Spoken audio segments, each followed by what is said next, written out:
Lección 1. Los ricos no trabajan por dinero. Papá, ¿puedes decirme cómo hacerme rico? Mi padre dejó a un lado el periódico. ¿Por qué quieres hacerte rico, hijo? Porque hoy la mamá de Jimmy apareció conduciendo su nuevo Cadillac, y ellos se fueron a pasar el fin de semana a su casa en la playa. Él invitó a 3 amigos, pero Mike y yo no fuimos invitados. Y nos dijeron que no nos invitaban porque éramos niños pobres. ¿Ellos dijeron eso?, preguntó mi padre incrédulo. Sí, lo dijeron. Contesté con tono herido. Papá sacudió su cabeza silenciosamente, empujó sus anteojos sobre el puente de su nariz y volvió a leer el periódico. Me quedé esperando una respuesta. Corría el año 1956. Yo tenía 9 años. Por algún giro del destino, concurría a la misma escuela pública a la cual la gente adinerada enviaba a sus niños. El nuestro era un pueblo principalmente azucarero.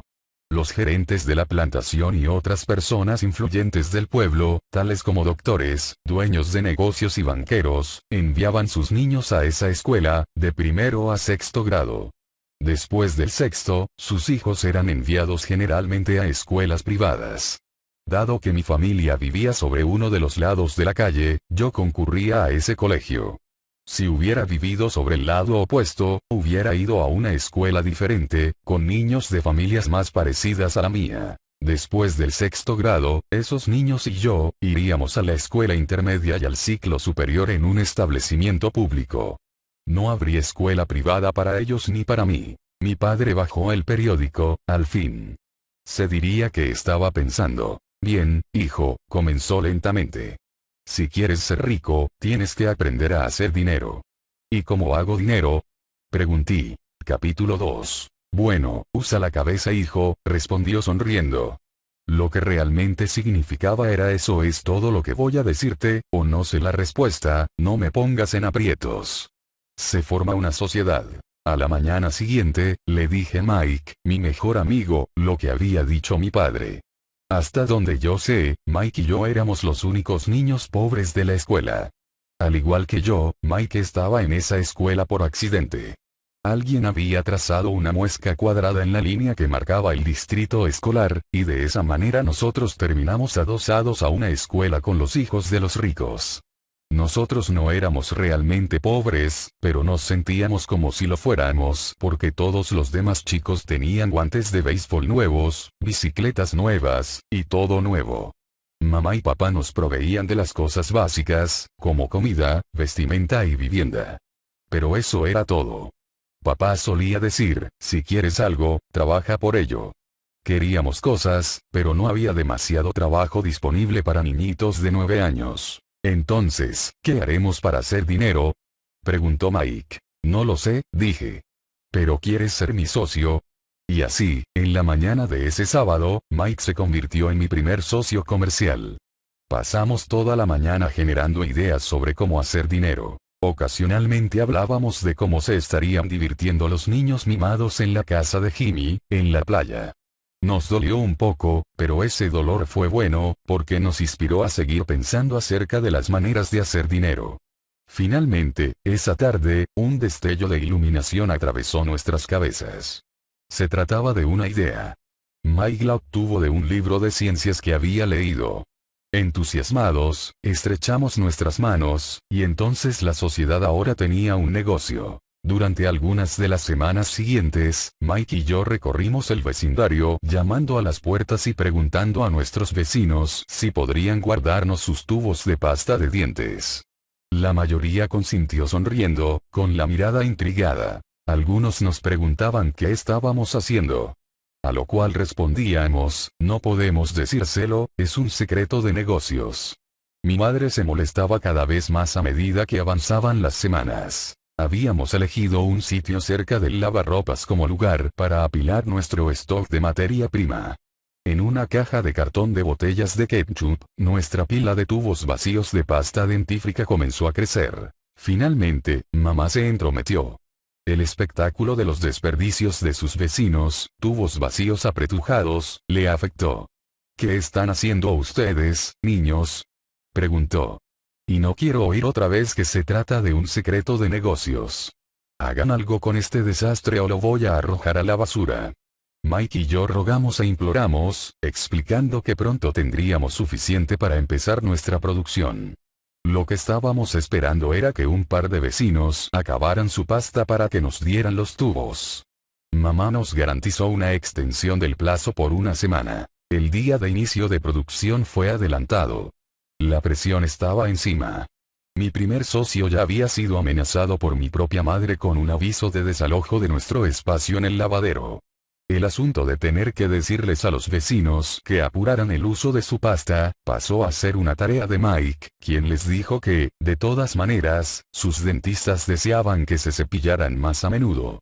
Yo comencé a organizar la línea de producción. La producción comenzó una semana más tarde, tal como había sido programado. Mi padre vino con un amigo a ver a dos niños de 9 años con una línea de producción que operaba a toda velocidad en la rampa de acceso a la casa. Un fino polvo blanco se esparcía por todas partes. Sobre una mesa alargada, había pequeños cartones de leche del colegio, y la parrilla de la familia con carbones al rojo, irradiaba a máxima temperatura. Papá se acercó cuidadosamente, teniendo que dejar su automóvil en la entrada de la rampa, ya que la línea de producción bloqueaba el portón. A medida que él y su amigo se acercaban, vieron sobre los carbones una olla de acero, con los tubos derritiéndose. En aquellos días, la pasta de dientes no era envasada en tubos plásticos. Los tubos eran de plomo. De manera que luego de quitarles la pintura, los tubos eran colocados en la olla, se derretían hasta que se volvían líquidos, y sosteniendo la olla por sus asas, vertíamos el plomo en los cartones de leche, a través de un pequeño agujero. Los recipientes de cartones estaban llenos de yeso. El polvo blanco desparramado era el material, antes de ser mezclado con agua. En mi premura, yo había dejado caer la bolsa, y toda el área se veía como si la hubiera azotado una tormenta de nieve. Los cartones de leche eran el recipiente contenedor para los moldes de yeso. Mi papá y su amigo observaban mientras nosotros cuidadosamente vertíamos el plomo, derretido a través del pequeño agujero en lo alto del molde de yeso. «Cuidado», dijo mi padre. Yo asentí sin mirarlo. Finalmente, una vez que el líquido fue vertido, dejé la olla y le sonreí a papá. «¿Qué están haciendo ustedes, muchachos?», preguntó con una cautelosa sonrisa. «Estamos haciendo lo que tú me dijiste que hiciera». «Vamos a ser ricos», le dije. «Bueno», dijo Mike, asintiendo y sonriendo forzadamente. «Somos socios». «¿Y qué es lo que hay en esos moldes de material?», preguntó papá. «Mira», dije. «Esta debería ser una buena partida».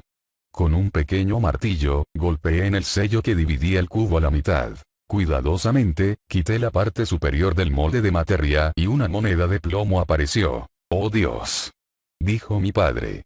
«Estás acuñando monedas con el plomo». «Así es», respondió Mike. «Estamos haciendo lo que usted nos dijo.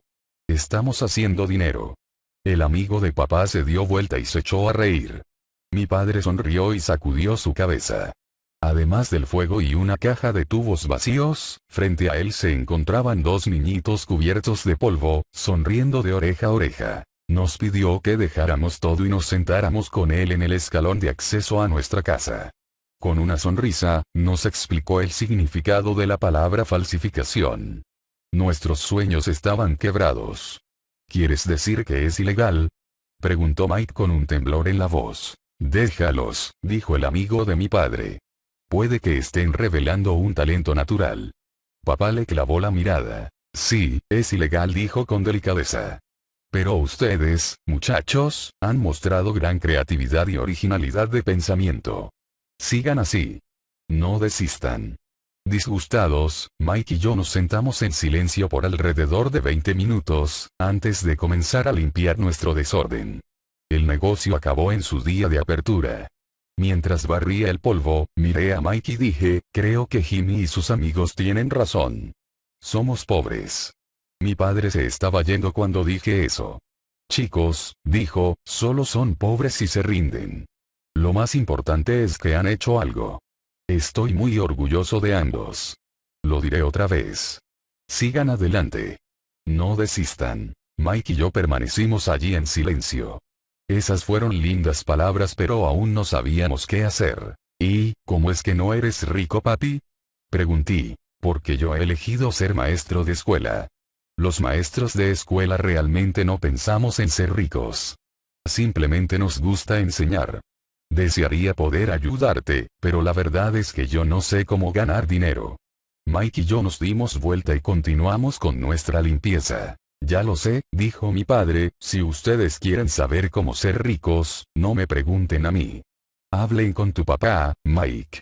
¿Mi papá? Preguntó Mike con gesto sorprendido. Sí, tu papá, repitió mi padre sonriendo. Tu padre y yo tenemos el mismo oficial de cuentas en el banco, y él se deshace en elogios sobre tu padre. Me ha dicho varias veces que tu papá es brillante cuando se trata de ganar dinero. ¿Mi papá? Preguntó nuevamente Mike, incrédulo. ¿Y entonces cómo es que no tenemos un buen auto y una linda casa como los niños ricos de la escuela? Un buen auto y una linda casa no significan necesariamente que uno sea rico o que sepa cómo hacer dinero, replicó papá. El padre de Jimmy trabaja para la plantación de azúcar. Él no es tan diferente de mí. Él trabaja para una compañía, y yo para el gobierno. La compañía le compró el automóvil. Esta empresa azucarera está en problemas financieros, y el papá de Jimmy pronto puede quedarse sin nada. Tu padre es diferente, Mike. Parece que él está levantando un imperio, y sospecho que en unos años será un hombre muy rico. Con eso, Mike y yo nos entusiasmamos otra vez. Con nuevo vigor, comenzamos a limpiar el desorden causado por nuestro primer fenecido negocio. Mientras ordenábamos, hicimos planes acerca de cuándo y cómo hablar con el papá de Mike. El problema era que él trabajaba largas horas y a menudo no llegaba a casa hasta tarde. Su padre era dueño de depósitos, una compañía constructora, una cadena de almacenes, y 3 restaurantes. Estos últimos eran los que lo mantenían fuera hasta tarde. Mike tomó el autobús hacia su casa luego de que terminamos de limpiar. Iba a hablar con su papá cuando él llegara a casa esa noche, y le preguntaría si nos podría enseñar cómo hacernos ricos. Mike prometió llamarme bien hablara con su papá, aunque fuera tarde. El teléfono sonó a las 8:30 p.m. Og dijo. El próximo sábado. Y colgó. El padre de Mike había accedido a reunirse con nosotros. El sábado por la mañana a las 7:30 horas, tomé el autobús hacia el lado pobre de la ciudad. Comienza la lección. Les pagaré 10 centavos por hora. Aún para los estándares de pago de 1956, 10 centavos era bajo. Michael y yo nos reunimos con su papá esa mañana a las 8 horas en punto. Él estaba atareado, y ya había estado trabajando por más de una hora. Su supervisor de construcciones se estaba yendo en su camioneta justo cuando yo llegaba caminando a su pequeña, simple y pulcra casa. Mike me recibió en la puerta. Papá está hablando por teléfono, y dijo que esperáramos en el porche trasero, dijo Mike, mientras me abría la puerta. El viejo piso de madera crujía mientras yo cruzaba el umbral de esta antigua casa. Había una alfombra ordinaria al cruzar la puerta. Estaba allí para disimular los años de uso de incontables pisadas soportadas por el piso. Aunque estaba limpia, necesitaba ser reemplazada. Sentí claustrofobia al entrar a la angosta sala de estar, sobrecargada de viejos y enmohecidos muebles que hoy serían piezas de colección. Sentadas en el sofá, había 2 mujeres un poco mayores que mi madre. Frente a ellas estaba sentado un hombre en ropa de trabajo. Vestía pantalones y camisa caqui, planchada prolijamente pero sin almidón, y botas de trabajo bien lustradas. Era unos 10 años mayor que mi padre, diría, alrededor de 45 años. Nos sonrieron a medida que pasamos entre ellos hacia la cocina, que llevaba al porche que se abría al patio trasero. Les devolví tímidamente la sonrisa. ¿Quiénes son esas personas? Pregunté. Ah, trabajan para papá. El hombre más grande lleva adelante los depósitos, y las mujeres son las gerentes de los restaurantes. Y ya viste al supervisor de construcciones, que está trabajando en el proyecto de una carretera a 50 millas de aquí. El otro supervisor, que está construyendo un grupo de casas, se había retirado antes de que tú llegaras. ¿Y esto sucede todo el tiempo? Pregunté. No siempre, pero bastante a menudo, dijo Mike sonriendo, mientras empujaba una silla para sentarse junto a mí. Le pregunté si nos podría enseñar a hacer dinero, dijo Mike. Ah, ¿y qué respondió a eso? Pregunté con cautelosa curiosidad. Bueno, al principio, mostró una expresión divertida en su rostro, y luego dijo que nos haría una oferta. Oh. Dije, empujando mi silla mecedora hacia la pared. Me había sentado allí encaramado a las dos patas traseras de la silla. Mike hizo lo mismo. ¿Sabes cuál es la oferta? Pregunté. No, pero muy pronto lo averiguaremos. De repente, el papá de Mike irrumpió a través de la desvencijada puerta mosquitero. Mike y yo saltamos sobre nuestros pies, no por respeto sino porque nos asustamos. ¿Están listos, chicos? Preguntó mientras traía una silla para sentarse con nosotros. Asentimos, apartando nuestras sillas de la pared para sentarnos frente a él. Era un hombre grandote, como de 1,80 metros de alto y 100 kilos de peso. Mi padre era más alto, como del mismo peso, y 5 años mayor que el padre de Mike. Tenían un aspecto algo parecido, pero no el mismo tipo étnico. Quizás su energía era similar. Mike dice que quieres aprender a hacer dinero, ¿es correcto eso, Robert? Asentí rápidamente, pero algo intimidado. El hombre tenía mucho poder detrás de sus palabras, y sonreía. Ok, aquí está mi oferta. Les enseñaré, pero no lo haré al estilo de un salón de clases. Ustedes trabajan para mí, yo les enseño. Ustedes no trabajan para mí, yo no les enseño, y estoy perdiendo mi tiempo si solo quieren sentarse y escuchar, como lo hacen en el colegio. Esa es mi oferta. Tómenla, o déjenla. ¿Puedo hacer una pregunta primero? No. Lo toman o lo dejan. Tengo mucho trabajo que hacer como para malgastar mi tiempo. Si ustedes no pueden tomar una decisión con firmeza, entonces, de todas maneras, nunca aprenderán a ganar dinero. Las oportunidades van y vienen. Ser capaz de saber cuándo haces decisiones rápidas es una habilidad importante. Ustedes tienen la oportunidad que solicitaron. La escuela comienza o cierra en 10 segundos, dijo el papá de Mike con una sonrisa fastidiosa. La tomo, dije. La tomo, dijo Mike. Bueno, dijo el papá de Mike. La señora Martín estará aquí en 10 minutos. Cuando termine con ella, la acompañarán a mi supermercado y pueden empezar a trabajar.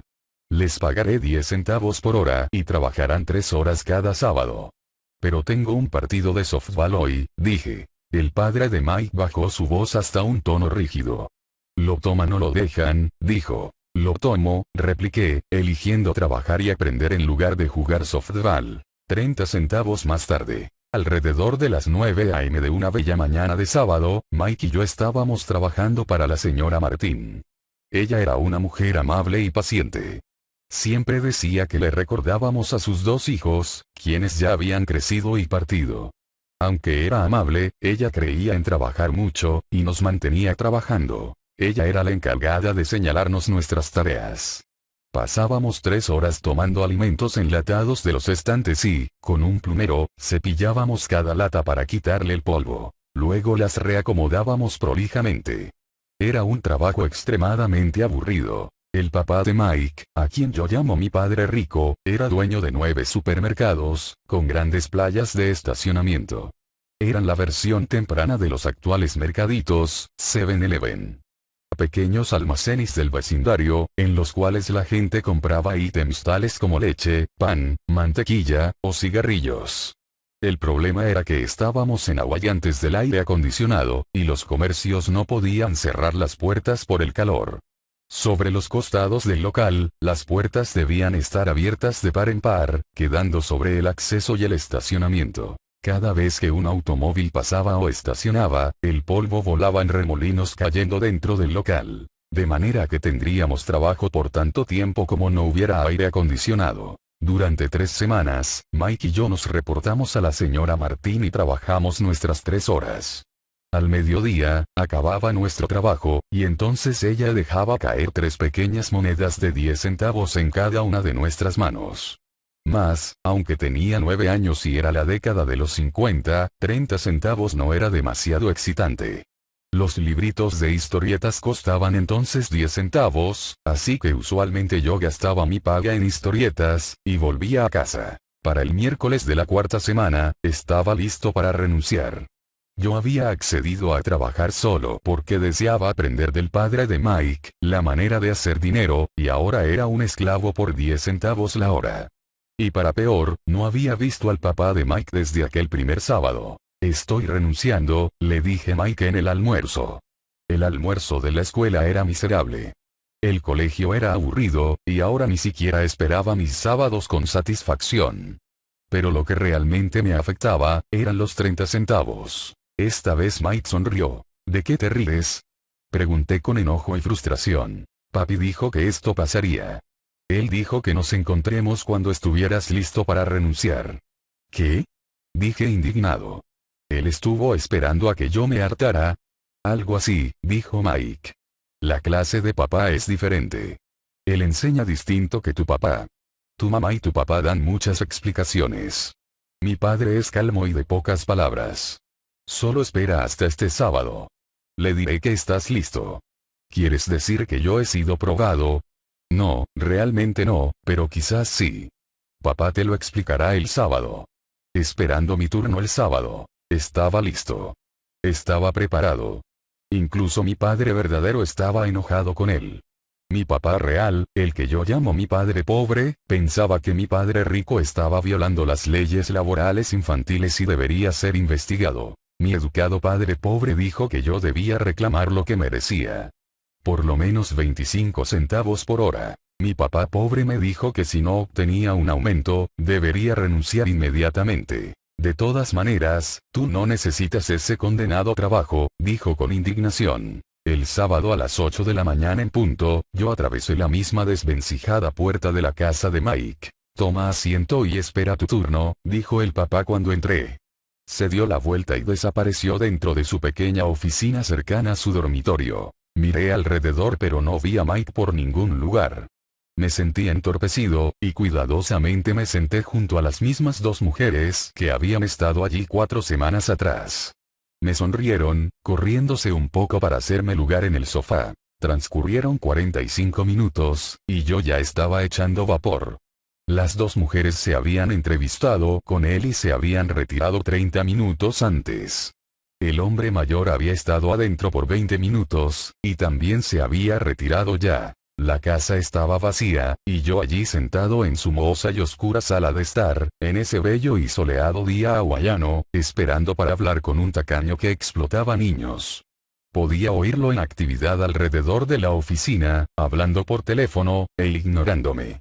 En un momento estuve listo para irme, pero por alguna razón, me quedé. Finalmente, 15 minutos más tarde, a las 9 horas en punto, Padre Rico salió y sin decir nada, me hizo señas con su mano para que entrara a su deslucida oficina. Entiendo que quieres un aumento, o renunciarás, dijo Papá Rico mientras giraba en la silla de su escritorio. Bueno, usted no está cumpliendo su parte del trato, dije sin consideraciones, casi con lágrimas.